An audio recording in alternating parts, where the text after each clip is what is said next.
Right now, the Medicare for the Lazy Man podcast is happening for you. The Medicare podcast that lost the coin toss.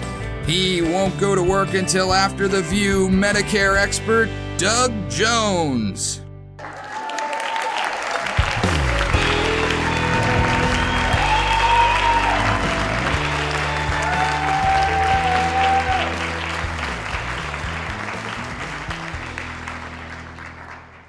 Hello, everybody. Welcome to another episode of the Medicare for the Lazy Man podcast.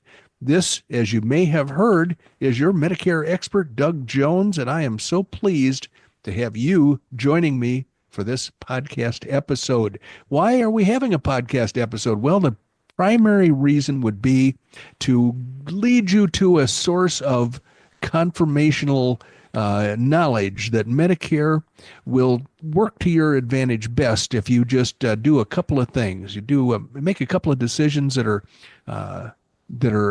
really not counterintuitive, but may be difficult for the average person who doesn't know anything about Medicare. And without some special expertise, you may have trouble making those decisions and feeling good about them. Well, if you purchase my book, Medicare for the Lazy Man 2025, you will find in the first few pages of the book step-by-step directions to approach those decisions, to deal with those decisions, and then to move on with your life. Knowledge, secure in the knowledge that you have Medicare whipped and that it's going to work to your advantage forever. That's what happens when you follow my recommendations that you're going to find in the very first few pages of Medicare for the Lazy Man 2025. So where might you get this, this fount of knowledge? Well, I would suggest going to Amazon.com or BarnesandNoble.com. If you put Medicare for the Lazy Man in the search window, be sure to add the year 2025 because that is the newest, most current edition. And when you have your hands on that book, whichever format you wind up getting, the paperback, the Audible version, which isn't quite ready for distribution yet, it's on the way though, the $4.50 Kindle version, or the magnificently crafted $25 gift quality hardcover version. Whichever of those you decide to buy, you're going to find Medicare knowledge that will make you an expert far and away more than almost anybody else on the planet. I am one of the few people that will still be a little more knowledgeable about Medicare than you, and not by much. So Medicare for the Lazy Man 2025. Pick up your copy and be prepared for a hugely successful Medicare experience that's going to stand you in good stead the rest of your life. Speaking of standing in good stead, Randy Carson is sitting right across the screen from me, and he looks like a chipmunk. He is ready to go, and this is an unusual day that we're recording on because it's a weekend. But we managed to slide in the schedule a couple of episodes so that you will not miss the magnificent knowledge that we can share with you. Randy, thanks a lot for getting out of bed on this weekend morning and joining me.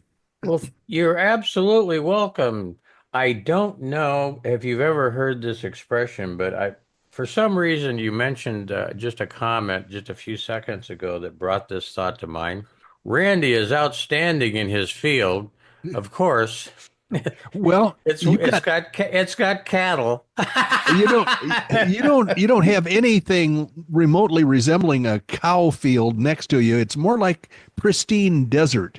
And yes. If you were outstanding in that, apparently this is rattlesnake season. My next door neighbor killed himself a rattlesnake. It sounds like Davy Crockett killed himself a bar when he was only 3, but my neighbor killed this rattlesnake and sent me a picture of it. And I said, holy crapola. And so the next day I was out in his driveway. I said, where's that snake? And he pointed off in the gravel. We all have gravel instead of grass. And it was like the diameter of a pencil. I thought he was such a So he took a really close up of it, and it looked like what, a monster, It did. monster snake? It did. I was congratulating him on surviving the encounter, and it turns out this thing, he said it rattled at him. That's how he knew it was a rattler. But other than that, it did not seem to be all that threatening. I wouldn't Well, want to be bitten by it, but no, I know. It's bottom line is the last close encounter I had with a rattlesnake out here was years ago when I first got here. I wasn't as accustomed to some of the local, flora and fauna. uh-huh, uh-huh. And I was out at the ranch. This was when I was managing the ranch, and I went out there, and I'm out in the hay. I'm out standing by one of the hay stacks, and I hear this buzzing sound, and I for the life of me I couldn't place what this buzzing sound was, and it sounded just like water running. I mean, it was just really the weirdest sound. And fortunately, I was going to say unfortunately, I was standing next to it, but fortunately, the guy that was helping me stack this hay up there at the ranch, he goes, "You might want to take a look down there, buddy, because you're standing next to a snake that's not happy." He wasn't anxious to save your life by shoving you out of the way. He was just No, wanted to he was converse about it. just warning me that I could get bit. Now, fortunately, the snake was no more anxious to bite me than I was to bite it. So Uh-huh. I just stood real slow and kind of backed off, didn't make any sudden moves, and he just slithered off into the wilderness. Well, I'd feel a lot better about walking around out here at this time of the year when the snakes are starting to wake up and come out of hibernation. I'd feel a lot safer if I wore my boots all the time. Yeah. But I think they'd look pretty silly since all I wear is shorts pretty much all year around. If I got to tell you, Doug, I agree with you. If you're going to wear your cowboy boots, I would highly recommend doing away with the shorts for a Yeah, while yeah. because it just doesn't look right. Nope, absolutely not. Absolutely not. So I guess I'd rather risk my life and be cool out, walking around than to protect myself and look and sweat. That produces Yeah. extra sweat when you're And out the working. only way you could double down on that with the boots and shorts Uh-huh. was to put a cowboy hat on also. Well, I have no problem with that. My neighbor across the street must have a collection of like 65 hats. And one time, a common neighbor, his next door neighbor, also across the street from me, showed up with his wife, and they had been into the cooking sherry a little bit. You could tell.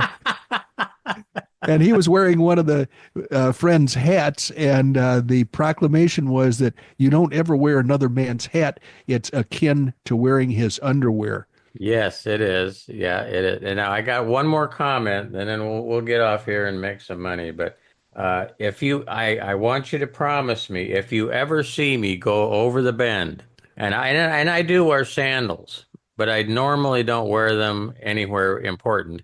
But if you ever see me wearing sandals, also with black socks, you have my permission to pull your vet out of the garage and run me over. Well, I would do that as long as I didn't spill the Guinness that you were drinking.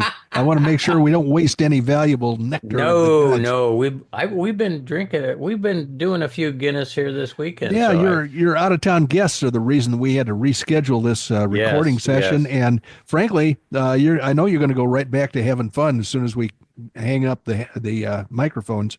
Plus, I've got one of my grandkids' birthdays today, so we're gonna have a lot of extra fun. Oh boy, well, very good. In that case, let's get down to it, shall we? All right, so I've got some business. I got some business to take care of. Let me explain your business. And the reason you have that business is because we make it our project. We make it our mission to protect people to the extent possible from the accidental enrollment in Medicare Advantage plans. Those evil insurance plans have the propensity to leave one high and dry just when they're most needed. People who are in dire need of medical treatment often find that the plans work against them and delay or deny treatment, and that causes a lot of angst and unhappiness. They sound pretty good going in. Yeah, if you're never sick, they're fine. But if you get sick, as some people do, They're a big, big problem. So I've got a stack of articles here. Each of them has a letter of the alphabet, and Randy selects one for us to address each episode. Randy, would you please execute your responsibilities? So I turned the wheel last night late, and Okay. here's what it told me. We're gonna go with the magic letter N like All November. right. And I might tell you that you could actually probably enjoy your evenings better if you just turn the wheel while we're doing the recording, or, maybe after you get up in the morning. You don't have to stay up True. late at I, night. well, there's a lot of studying going along with this, Doug. I thought the wheel made the studying unnecessary. Well, once I get the number, or well, once I get the letter, then I have to study about what it means. Oh, okay. Well, I didn't know it was that complicated. Frankly, you're doing a great job, so I have no reason to complain at all. So here we are with Article N, as in November, and that's from our list of NATO-approved phonetic. NATO approved phonetic alphabet list. There you go. So the headline on Article N is Independent Health Settles with the Justice Department over alleged Medicare Advantage upcoding. Now, let me translate that for you non-insurance types. Those of you that are not geeks, but are actually normal people that don't really know what all that meant. It turns out that an outfit called Independent Health was accused by the Justice Department of cheating. And apparently they have managed to settle their differences with the federal government. And I don't know, we'll have to read the article to find out what the resolution was. So there was a $100 million settlement. It's one of the largest recent sums agreed to by a Medicare Advantage company accused of inflating the sickness of its members in order to get a higher reimbursement from the government. That's such a sad story and all too common. Here are the brief facts. A New York health plan and one of its former executives have agreed to pay $100 million to settle allegations that they defrauded the federal government by inflating the risk scores of beneficiaries or participants in the privatized Medicare plan. Through a coding subsidiary, New York-based Independent Health reported unsupported diagnoses to inflate risk adjustment payments for its Medicare Advantage members, submitting thousands of false claims that led to millions of dollars in fraudulent reimbursement. It is one of the largest recent False Claims Act settlements for an insurer and brings to a close a 12-year whistleblower lawsuit. One of their employees apparently turned into a whistleblower, and it took the government 12 years to settle the case. I guess they, put the screws to the plan, and they finally squeaked. The deal is when you are a Medicare Advantage plan, the plans that we don't like and don't promote, what happens is when you enroll a participant into your Medicare Advantage plan, the government is going to send you money every month for that participant. How can you get more than that amount? Well, if the participant has certain diseases or illnesses, then the government has promised to pay even more than the base amount. So they're going to write you another check every month based on the physical condition or the medical problems that your new participant has. Well, if you lie about the problems that this new participant has, if you tell the federal government that this person is all messed up and that they owe you a lot more money, the government is going to send that money to you, and they don't really have enough auditors to check on all of these insurance companies that are cheating left and right. So eventually, a whistleblower working for this company turned on his own, I would say, his own bosses that were pulling these shenanigans, and notified the government that this was a place that they should check for some fraudulent behavior. So that's the short story here. In Medicare Advantage, the government pays insurers a set amount to manage the care. That's the point. They manage the care. You don't get to manage your own care. You and your doctor are not in charge of your own care. To a large extent, your insurance plan, your Medicare Advantage plan, does the managing for you. And who makes up a Medicare Advantage plan? Well, that would be a bunch of bean counters and accountants, not medical doctors. Payments are adjusted based on the risk scores representing beneficiary demographics, location, health needs, and so plans are generally paid more for caring for sicker members. Medicare Advantage plans have grown substantially in recent years to cover more than half of all Medicare members. That growth has intensified concerns about insurers jacking up government reimbursement through upcoding or sniffing out and reporting additional medical diagnoses for their members in return for higher reimbursement rates. In 2023, Cigna, a highly respected company that was just acquired by another Blue Cross Blue Shield company. Cigna agreed to pay $172 million 2 years ago, and Maine-based Martins Point shelled out $22.5 million to settle similar allegations. In 2017, a Florida plan called Freedom Health and its chief operating officer agreed to pay $32.5 million for alleged upcoding. This is a very widespread fraudulent activity. Other lawsuits against Medicare Advantage insurers include United Healthcare and Elevance, formerly known as Anthem. It is changing its name at some point and going through a merger. So that's an ongoing problem that they have. Regulators say they are particularly concerned about rising fraud in Medicare as more seniors age into the taxpayer-funded health insurance program. So in any event, that is the problem that we're having with these Medicare Advantage plans. And the problem I'm having with the scheduling is that the sponsors do not take the weekend off. They are ready to go at all hours of the day and night. So let's listen to what they have to say on a Sunday morning, shall we? Alrighty, I hope that was exciting. I took a little nap, so I don't really know what transpired while I was zoned out. But I'd like to go to our next regular segment, which is a little segment from that we call Your Medicare Benefits 2024. This is we're going to read a little section from a massive book that the government puts out. I don't know if they're going to continue to update it, but I don't know why they would, because this book has about everything that you can have Medicare pay you for.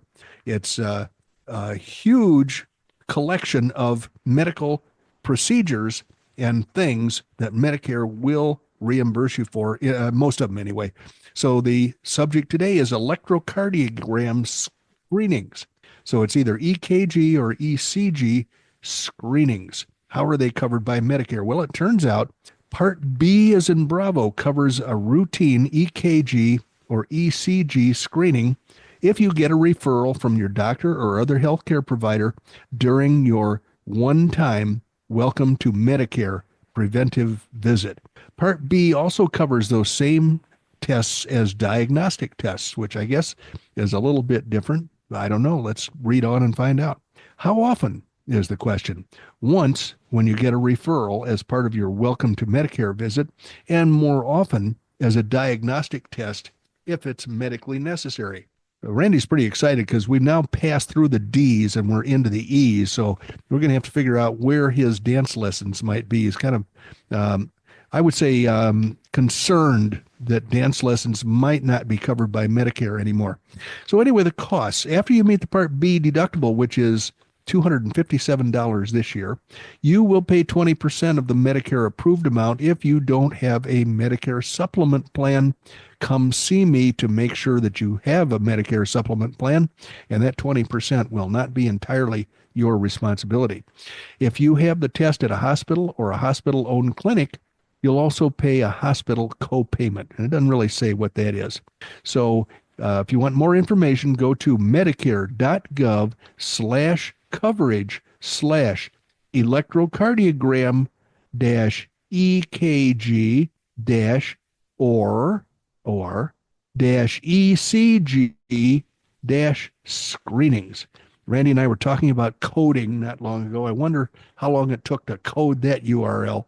Or do you code URLs? I don't know. Randy could probably tell me about that. No, you do code URLs, and they have dashes in them, which is the preferred method. Well, actually, URLs always have dashes in them, but sometimes I think you can put an underscore in them too. I'm not I'm pretty sure. sure you can. I've seen underscores in URLs, or But I that's know where I've seen them. I've seen them in email addresses. Yeah, yeah, you're right about that. So I just thought I'd point out before you go on to the next segment that while you were discussing all this upcoding or upcharging, whatever they Yes. want to call it, Uh-huh. yeah, my customers are a lot sicker than most. Yes. There's one of my acronyms came to mind that I developed quite a while ago. I did trot one of them out, but not every one you've come up with. Metacrooks. Oh yeah, that's a good one. That is absolutely apropos to companies that perform that sort of fraudulent activity. No doubt about it. I'm right there with you. I I'm it's just my job. They just roll off my tongue. It's so easy to dream up something about Medicare. Medicare Advantage plans. I just don't like them. I don't like anything about them, and I think I'm not the only one. Well, if you read one of the chapters in my new book, Medicare for the Lazy Man 2025, you'll find that Medicare Advantage's plans are described as the roach motels of the Medicare world. Because in many, many states, most states, the vast majority of states, once you crawl into a Medicare Advantage plan and stay there for more than a year, you're trapped if you have medical problems.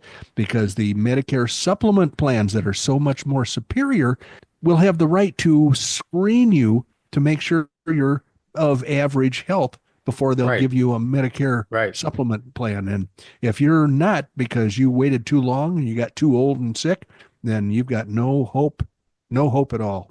In any event, we have a few other things that we ought to discuss on this weekend morning. One of them is the Medicare supplement rate actions for the second quarter of 2025. I like to watch these because they're indicative to me as to whether Medicare rates in general are feeling the pressure of continued inflation. You know, there's regular inflation and then there's medical inflation, which always outpaces regular economic inflation. When they talk about our inflation is running at 5% and that's a little higher than we want it, medical inflation is always more than that, just because it's a cutting edge, technology oriented activity, and it's really the leader. If we get a lot of medical inflation, I think that bodes poorly for the economy as a whole coming down the pike. So what I'm looking at now is a series of graphs about some of the biggest Medicare supplement companies in the United States and their rate increases that they've had over the last 5 years. So we're looking at 2021 through 2025, second quarter rate actions. And I will say that Aetna has had a huge jump in rates in 2025. Blue Cross Blue Shield, they've lumped all the 54 Blue Cross Blue Shield companies together. Not as huge as Aetna, but still disconcerting. Cigna, not bad. Not bad at all. Humana, not horrible. The worst one is Mutual of Omaha. They show on this graph a giant, more than a doubling of their prior rate increases. It is frightening. It's like the Empire State Building next to your local defunct Sears store. That's how the difference in height on this bar graph is. United Healthcare, about the same increase as last year. The last 2 years higher than average, but this year doesn't show a huge increase compared to last year. And then all the other companies, definitely 2025 is showing bigger rate increases, but the average of all other companies is a lot more reasonable. And that would be for, here's another chart. Same companies. Okay, I think we're looking at Plan G for let's start with Plan G. So I just wanted to let everybody know that the continued increase in premiums for Medicare supplements is going to go on, which I think makes it even more important that we consider the high deductible Medicare supplement, which does not have a high deductible. When you're covered with the high deductible Plan G and regular Medicare, you basically have a $257 deductible. After that, Medicare is going to pay 80% of your Medicare approved expenses. The plan will wait for you to share 20% with them. You're going to pay 20% for a while. And then when you reach the limit, then the plan and Medicare will each pay, well, together will pay 100%, and you won't have to pay anything because you will have been taken care of, but you'll still enjoy that low premium for the rest of the year. Now, that's in a bad year. In a good year, wow, you just get the benefit of the low premium, and you don't really have any medical expenses because in a good year, everything's going well for you. Another document I have here shows Medicare supplement rate filings. These occurred in April, and some of the more well-known companies, like ARP, is asking for rates increases of 12%, 12.1% in many states, and then 12.6% in Illinois and North Dakota and Ohio, I believe that is. Aetna, 14% in Kentucky, 16% in Maryland and Pennsylvania. Aflac is looking for 18% in many states. Let's see, American Continental, okay, Blue Cross Blue Shield of Louisiana, 9.2%. I think that's right in there. That seems like a reasonable rate increase. Blue Cross Blue Shield of Arizona, I never sell. They're looking for 14%. I don't sell them because they don't offer my plan, my favorite plan, high deductible Plan G.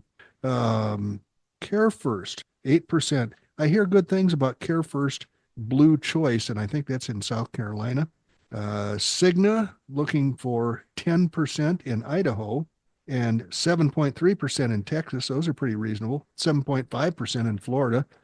And Aetna in Michigan, 22%. 22% rate increase. Those people are going to be, their clients are going to be running to get out of there like rats leaving a sinking ship. Globe Life and Accident, which is the parent company of the plan that I like the best, United American outside of New York and Globe Life of New York inside New York, they're asking for a very reasonable 6% in quite a few states. So I would not be afraid to tout that as a very reasonable rate increase request. Humana, 8.3% in several states, 10%, 10.7% in Georgia. And what else might we have here that stands out? Primera, Blue Cross Blue Shield of Alaska, 55.6% is the rate increase that they're asking for. Primera, Blue Cross Blue Shield of Alaska, 55.6%. In Washington, they're looking for 10%. And let's see, Transamerica still has some products out there. They're looking for 10% increase in several states. So Washington National, 5.4%. That's very reasonable. And finally, more statistics, but they don't, I don't dwell on them because they don't translate well in a podcast. A list of the top 10 Medicare supplement companies by premium they collect. Now, of course, number one, United Healthcare. That's the big gorilla. It's not necessarily a well-respected gorilla because of their activities with their Medicare Advantage plans. I don't represent them. I don't want to sell their products because I don't want to enrich them unnecessarily. So I leave them, in the dust, and my portfolio consists of other companies. HCSC, which is a collection of 5 Blue Cross Blue Shield companies, including Cigna. They're going to be the second largest company. I assume they're keeping the name HCSC, which stands for Healthcare Service Corporation. They're purchasing Cigna, and when that acquisition is complete, they're going to be the second largest Medicare supplement carrier by premium in the U.S. Third, Mutual of Omaha. That's a plan that I sell quite a bit because they lowball their initial rate, and my clients love to be lowballed, I guess. So they always say, hey, you're showing me a bunch of rates. Mutual of Omaha is the lowest. Give me that product. And then if they actually take a plan C or plan G from Mutual of Omaha, I often get a notice from Mutual of Omaha a couple of years down the road of a massive rate increase. And so I go back to my clients and I say, would you like to check out something else? And I often hear, yes, I would. So number 4, CVS Health is one of the largest. It's the number 4 largest in the U.S. by premium.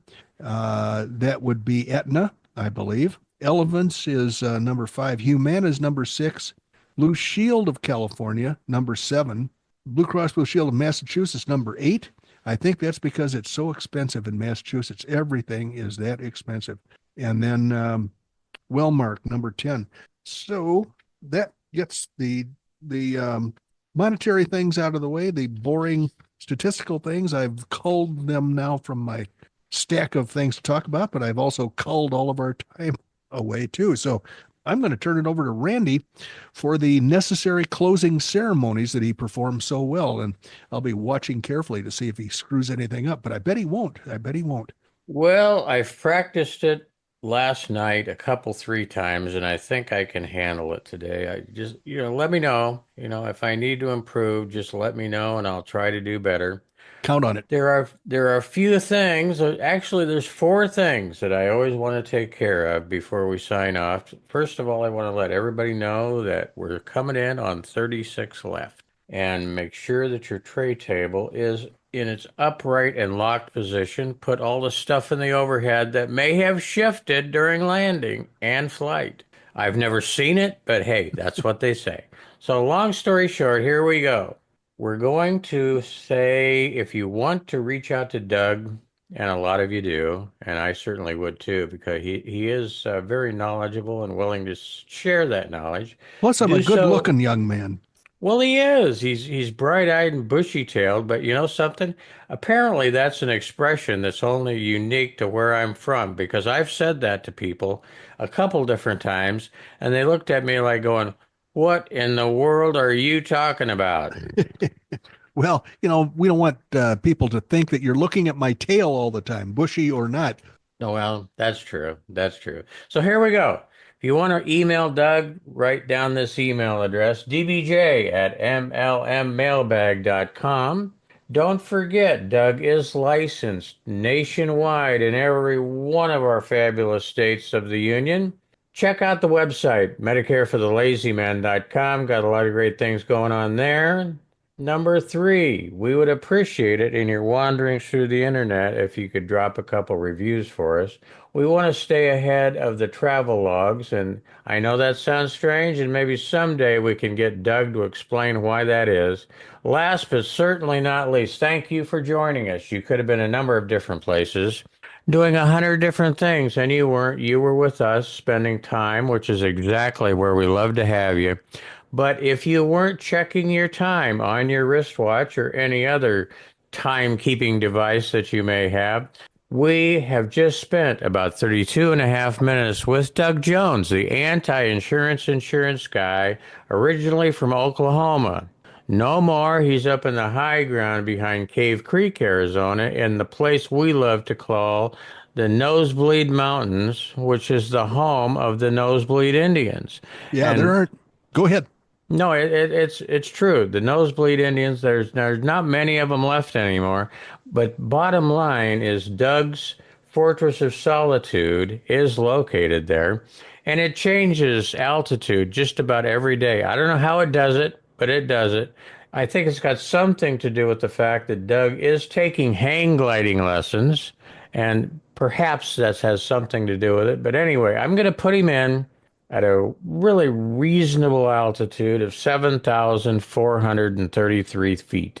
I'm telling you, that place bounces up and down like a yo-yo, but 7,000 feet this time of year, I'll take it every day. So thank you, Randy, and thank you, ladies and gentlemen, for joining us. I hope you come back for our next episode very, very soon. We'll be looking forward to seeing you then. Bye-bye.